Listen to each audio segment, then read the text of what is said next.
galera a Projeto Marcas de Combate, num período muito bacana. Olha só, gente, vocês lembram, quem acompanha aí desde o começo, né, que eu comentei pra vocês que pra mim o livro tinha uma divisão em 3 partes, que a primeira parte era a iniciação, né, eu chamo de iniciação etapa 1, digamos, que vai lá do capítulo do La Loba até o Patinho Feio, que é mais ou menos, é um pouquinho mais que 1/3 do livro, tá? Depois vem uma parte no livro que é, para mim, esse miolo, que é de uma temática verticalizada, onde cada história fala de um tema específico. E depois vem para mim o nível avançado, o nível onde a gente realmente fica mais humana, a gente realmente cura. Antes a gente meio que tá aprendendo a amar, depois a criar e agora curar. Curar a mim, curar a você e curar os nossos queridos e queridas ao nosso redor, né? Então a primeira história deste momento aqui do livro é o Urso da Meia-Lua.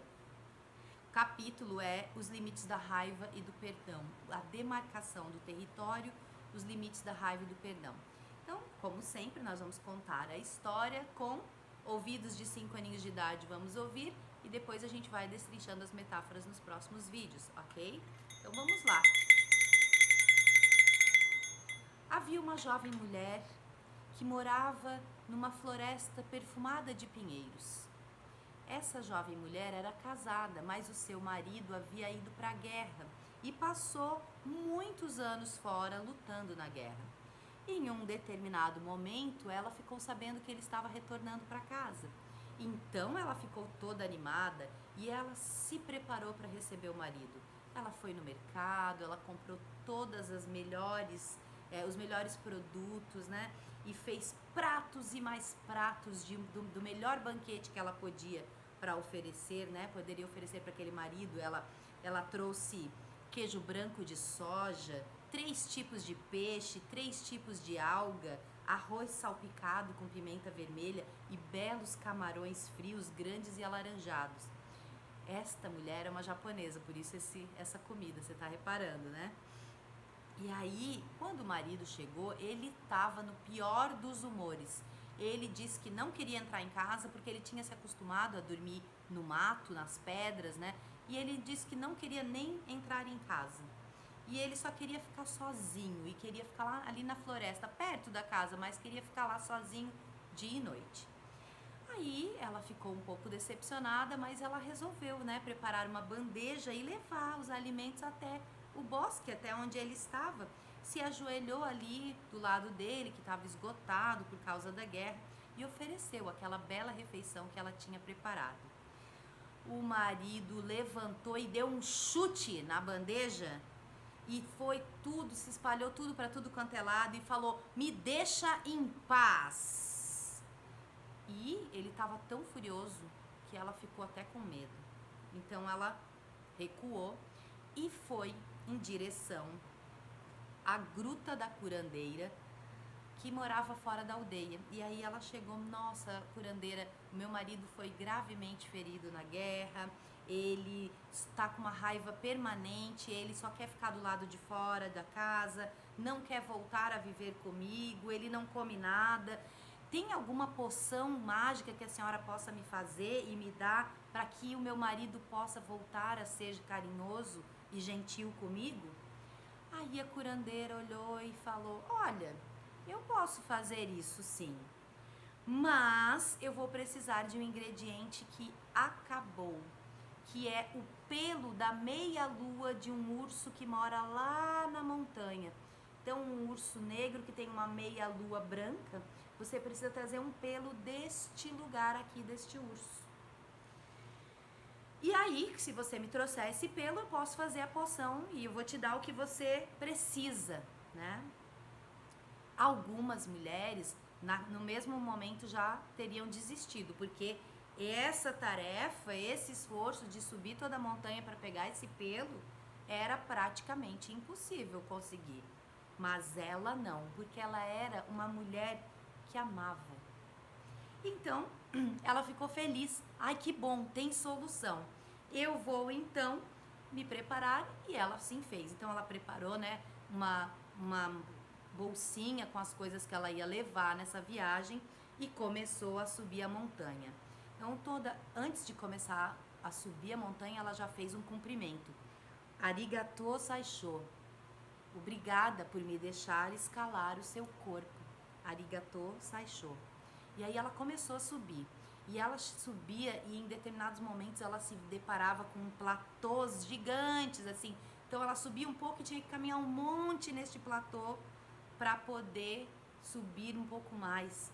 E esse platô, ele era coberto de mata. E as árvores, né, tinha aqueles galhos longos e caídos que iam, né, arranhando por onde ela ia passando, porque era aquele formato de galho, assim, de estrela, sabe? E ela ia passando por essas árvores e ia falando Arigato saisho, agradecendo as árvores. E quando ela fazia isso, as árvores acabavam, né, abrindo os galhos para que ela pudesse passar por baixo deles. Então ela continuou, conseguiu atravessar esse platô e começou a subir novamente a montanha.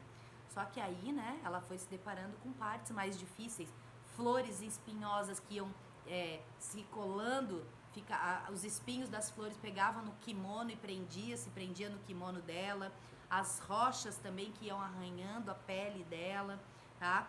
E de repente pássaros escuros que sobrevoavam assim ali na direção e, sabe, faziam aquele voo rasante na frente dela e depois outro, e ela ficava assustada. E ela sabia que tipo de pássaro era aquele. Era os Muembotoque, que são espíritos de pessoas mortas que não têm parentes. Então ela resolveu rezar para eles.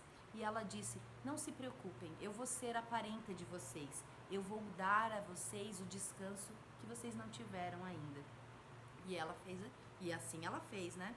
Então ela rezou, ela orou, ela meditou para esses mortos sem parentes, né? E depois ela prosseguiu a subida, porque ela era uma mulher que amava. E aí ela subiu até o pico da montanha, onde tinha já neve. Os pés dela já estavam frios, já estavam molhados. E ela continuava escalando porque ela era uma mulher que amava. Ah, teve uma tempestade de neve, a neve foi, né, direto nos olhos dela, nas orelhas, no nariz. E ela continuava a subir mesmo sem ver, porque ela era uma mulher que amava. E todo o tempo ela falava, Arigato saisho. Toda vez que passava, né, que abria-se um galho de árvore, ou que alguém dava passagem para ela, ou até mesmo quando a nevasca parou, ela dizia, Arigato saisho. E aí quando ela chegou lá num determinado ponto, lá em cima, né, ela procurou um abrigo, então ela achou uma caverninha ali para ficar, para descansar. Colocou a bolsa que ela tinha levado, que era uma bolsa cheia de alimentos, mas ela não comeu os alimentos. Ela ficou ali, se cobriu quietinha e tentou se cobrir com algumas folhas, né? E adormeceu. De manhã, quando ela acordou, ela pensou, bom, agora que eu já cheguei aqui, eu preciso encontrar o urso.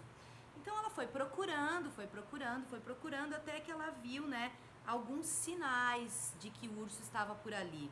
Tá?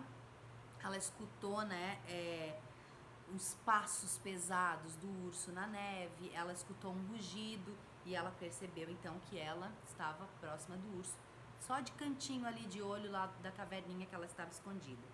Então ela esperou o urso entrar na toca dele e pegou e fez um preparado ali com os alimentos que ela levou na bolsa. Ela fez um belo prato de comida, colocou numa tigela e colocou do lado de fora da toca do urso. E voltou lá para o esconderijo dela, para a caverninha dela. O urso sentiu o cheiro da comida, né? Olhou assim ao redor, porque, né, ele ficou meio desconfiado, porque não sabia que comida era aquela, mas deu uma volta assim ao redor da tigela e abocanhou toda a comida. E voltou para a toca. Ela aguardou mais um dia passar e assim ela fez de novo, serviu de novo mais um prato de comida para o urso e colocou ali na frente da toca, tá? E só que dessa vez ela não foi se esconder, né? Ela ficou ali, só recuou metade do caminho. Ela não chegou a voltar para a caverna, ela voltou só metade do caminho. Mesma coisa aconteceu, né? O urso saiu, sentiu o cheiro da comida, abocanhou. No outro dia, ela fez de novo o mesmo processo, só que dessa vez ela ficou ali na frente. Então, quando o urso saiu, ele já imediatamente viu a tigela de comida, mas ele também viu os pezinhos dela, os pezinhos pequenininhos ali. E aí ele deu um rugido, mas um rugido tão alto em cima da mulher que fez até os ossos dela tremerem. Então ele se levantou assim sobre as patas traseiras, né? Ficou só com as patas de trás no chão, levantou com aquela posição típica de urso, né? Abriu bem a boca na frente dela e deu aquele rugido. E a mulher ficou assim, né? Olhando, olhando, olhando. Mas no fundo dos olhos lá do urso, ela viu a cidade. Ela ficou um pouco tranquila. Isso deu uma certa tranquilidade, porque no fundo dos olhos do urso, enquanto ele estava com essa posição, ainda assim ela viu a cidade. E aí ela se lembrou do propósito dela, passou a tremedeira e ela falou: por favor, meu querido urso, por favor, eu escalei toda essa montanha, eu andei toda essa distância porque eu vim buscar uma cura para o meu marido. E aí ela ainda falou, né? Olha, eu te trouxe comida todas essas noites, todos esses dias. Será que você, por misericórdia, poderia me dar um dos pelos aqui da meia-lua do seu pescoço? E aí o urso olhou assim para ela, pensou: nossa, isso aí seria uma presa fácil para eu devorar. Mas de repente ele se sentiu com pena dela. E aí ele falou: realmente você foi boa para mim. Pode ficar com um dos meus pelos, mas arranque rápido este pelo e vá embora e volta para sua gente. Então ele ergueu assim o focinho para que aparecesse a meia-lua aqui do pescoço, né? E aí ela foi, colocou uma mão e puf, arrancou o pelo.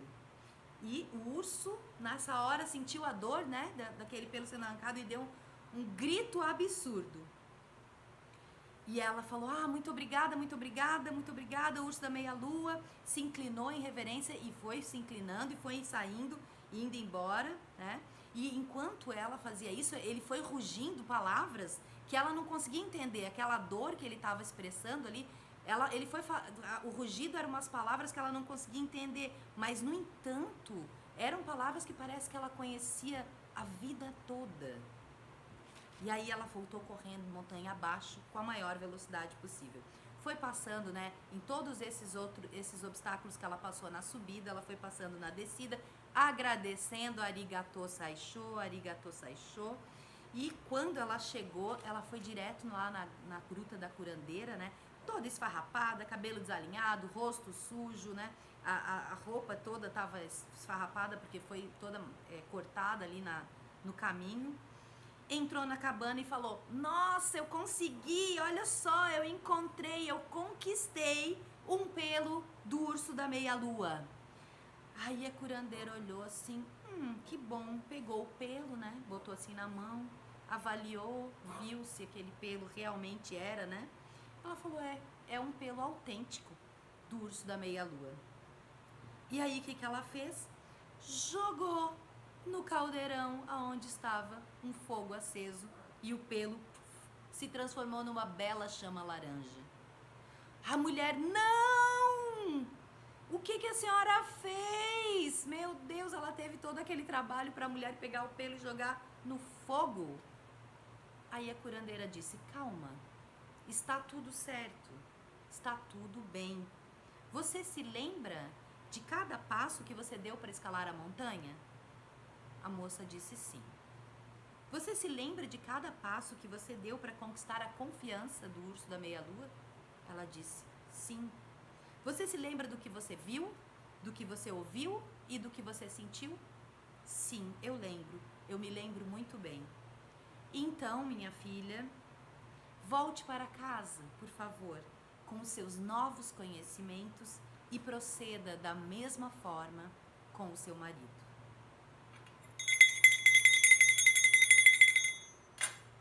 Essa é a história. E no próximo vídeo a gente vai começar a destrinchar essa metáfora. Beijo!